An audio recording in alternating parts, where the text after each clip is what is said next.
क्षमता जास्तच असते डेफिनेटली.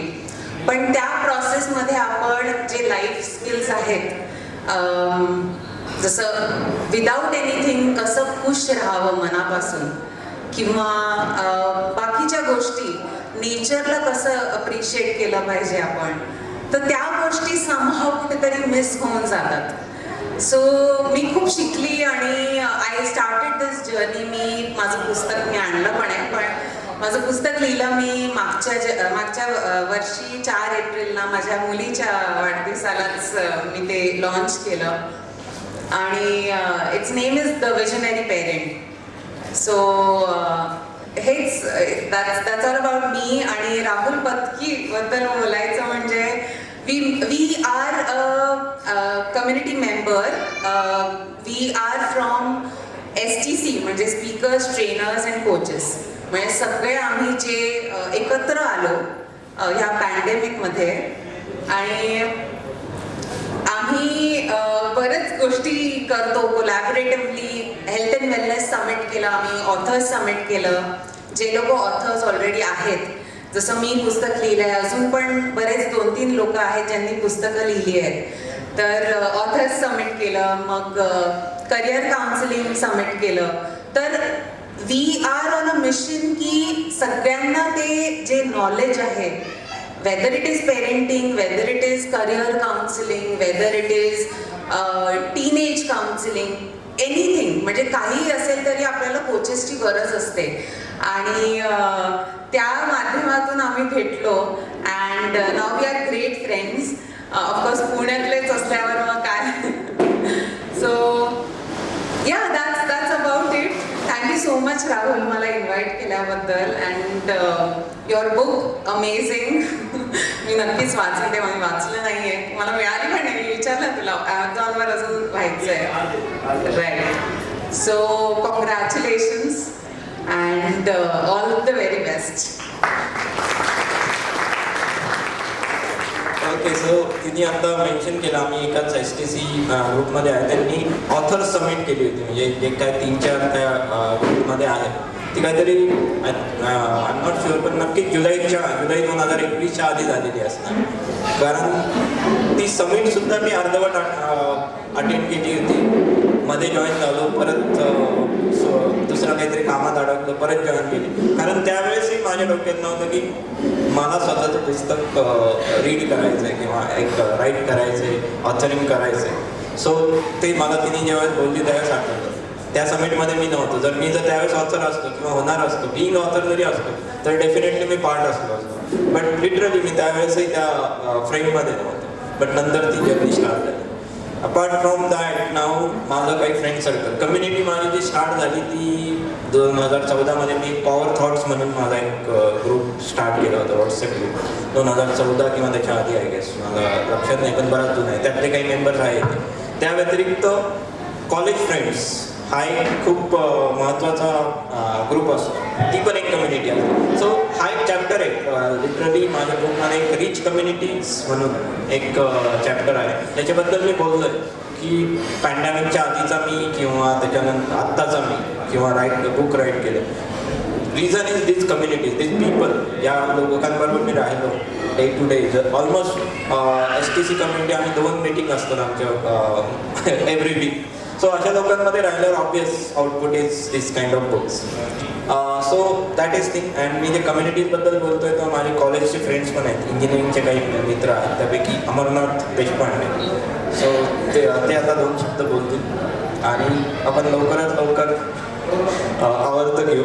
डोंट वरी, माझं घड्याळाकडे लक्ष आहे.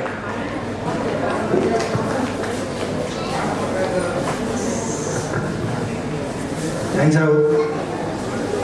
मी अमरनाथ, मी राहुल बरोबर इंजिनिअरिंग कॉलेजला होतो. तुम्ही सगळे त्याला लहानपणापासून ओळखताच आहे, मी त्याला कॉलेजपासून ओळखतो. हां, कॉलेजमध्ये सुद्धा तो एकदम सगळ्या मित्रांबरोबर असायचा. आमचा एकत्र असा एक ग्रुप असायचा, एकत्र जेवायचं, डबा खायचं. असं वाटायचं की आता कॉलेज संपलं की सगळे मित्र परत कधी कोणाला भेटणार नाही. एकदा गेल्या आपल्या लाईफमध्ये की परत भेटेल का माहीत नाही. पण मग व्हॉट्सॲप, फेसबुकमुळे परत आम्ही एकत्र कॉन्टॅक्टमध्ये होतोच. आणि मग त्याच्याकडनं राहुलचा अपडेट कळत राहायचा की हा UK ला आहे, हे ते फेसबुकवरनं पण कळायचं. आणि हां, त्यांना जेव्हा एक आठवडा 2 आठवड्यापूर्वी ग्रुपवर टाकला आमच्या व्हॉट्सॲपवर की मी एक बुक लॉन्च करतो आहे, तेव्हा खरंच मला सुद्धा आश्चर्य वाटलं की अरे एवढ्या लहान वयात बुक अवघड आहे. पण एकंदरीत तो जेवढा हिंडला आहे, UK बघितले, अजून इंडियासुद्धा भरपूर, काश्मीर वगैरे, तेवढी प्रगल्भता येते. म्हणजे एक बुक लिहिण्या एवढं तुम्ही त्याच्याकडं बघू शकता. आणि जो विषय निवडला आहे तो खरंच चांगला आहे. फिनान्शियल लिटरसी सध्या खूप महत्त्वाची आहे. आपण असं जनरली आधी म्हणायचं की फक्त फिनान्शियल लिटरसी म्हणजे बँकेत FD करणं संपलं, तेवढंच नाही आहे. आता जे 50 वर्षापूर्वी सपोज म्हणायचे की जे लोक 50 वर्षापूर्वी बघितले तेव्हा डायरेक्ट कोथरूडला आमच्याकडं तेव्हा 1 लाखात मोठा प्लॉट मिळायचा, तेव्हा मी घेतला असता तर काय. किंवा 30 वर्षापूर्वी मी समजा इन्फोसिसचे शेअर घेतले असते, आता त्याची करोडो व्हॅल्यू झाली असते. 10 वर्षापूर्वी बिटकॉईन घेतले असते तर आत्तापर्यंत अशी गरज नसती पडली मला. आत्तासुद्धा असं कुठलीतरी गोष्ट असेल, पण ते शिकवायला एक गुरु लागतो आपल्याला. आणि तुम्ही राहुलकडे बघू शकता तो गुरु म्हणून. राहुल, कॉंग्रॅच्युलेशन्स. हे बुक केले, मराठीला अनुवाद करत, पण इंग्लिशमध्ये अजून सारी कुठली, मराठीतली, हिंदीतली आम्ही विकत घेऊ. खरंच थँक्यू, कॉंग्रॅच्युलेशन. येस,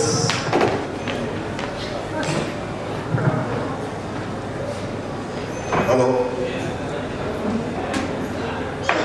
मगाशी मला बोलायला सांगितलं होतं, पण आता थोडीशी पार्श्वभूमी तयार झालेली आहे.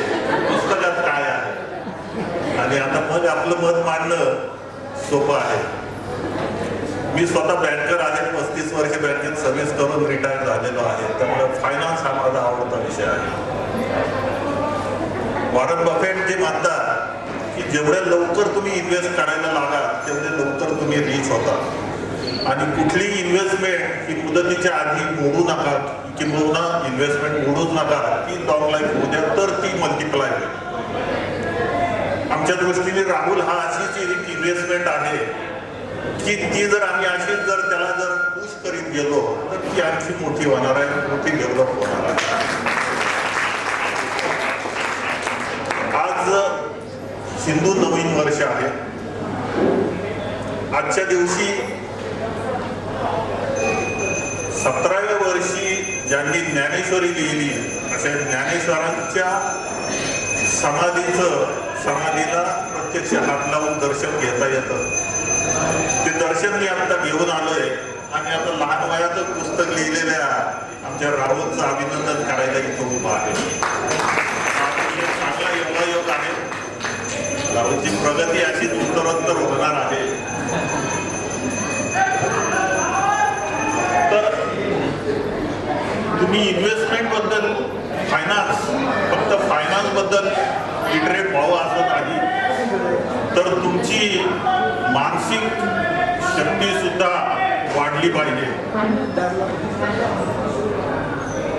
ज्यावेळेस तुम्ही मानसिक दृष्ट्या सुद्धा सक्षम होता त्यावेळेस तुमची प्रगती कुणी अडवू शकत नाही. आणि यातला एक महत्वाचा मुद्दा जो सांगितला की तुम्हाला संगत चांगली मिळणं आणि लवकर मिळणं फार आवश्यक आहे.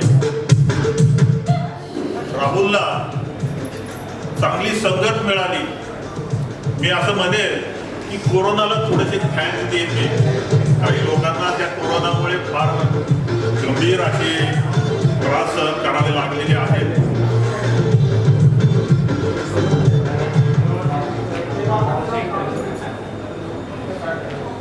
परंतु या कोरोनामुळेच आपल्याला आज 2 लेखक इथे दिसत आहेत की ते आपल्याला मिळालेले आहेत. त्या प्रसव वेदना ज्या आहेत पुस्तकाच्या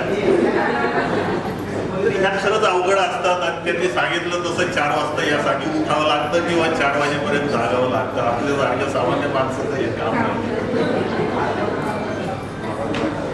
फायनान्स मध्ये लिटरेट होण्यासाठी जितक्या लवकर तुम्ही इन्व्हेस्ट करा आणि पैशाला पैसा कमवायला सांगा आणि तुम्ही शांत बसून राहता तर तुम्ही तुम्ही आणखी तिसऱ्या व्यवसायाकडे वळू शकता आणि हा पैशाला पैसा कमवण्यासाठी कसं उद्युक्त करणार, कसं मार्गी लावणार. तर यासाठी आता जे वक्ते होते माझ्या आधीचे त्यांनी सांगितलं की कोथरूडमध्ये लवकर घर घेतलं असतं तर लाख रुपयात मिळाला. ऑब्विसली, परंतु फायनान्सचा असा एक नियम आहे किंवा शेअर मार्केटचाही असा नियम आहे की कुठलीही वेळ ही काही लेट नाही आहे. आजपासून सुरुवात करा, तुमची प्रगती ठरलेली आहे, फक्त डिसिप्लिन आवश्यक आहे. आणि फायनान्समध्ये जो डिसिप्लिन तुम्ही ठेवा, त्या डिसिप्लिननी जर तुम्ही गेलात तर तुम्हाला नक्की फायदा होणार आहे. मग तो व्यवसाय असो, नोकरी असो किंवा अन्य कुठलं तुमचं सामाजिक वर्तन असो, याच्यामध्ये डिसिप्लिन असेल, तुम्ही योग्य दिशा ठेवून जर जाणार असाल तर तुम्हाला कुठलीही अडचण येत नाही. राहुलला आम्ही अगदी जन्मापासून पाहतोय आणि खरंच सगळी जी मोठी माणसं असतात ती लहानपणी खरंच कळत नाही की ही मोठी होणार आहे.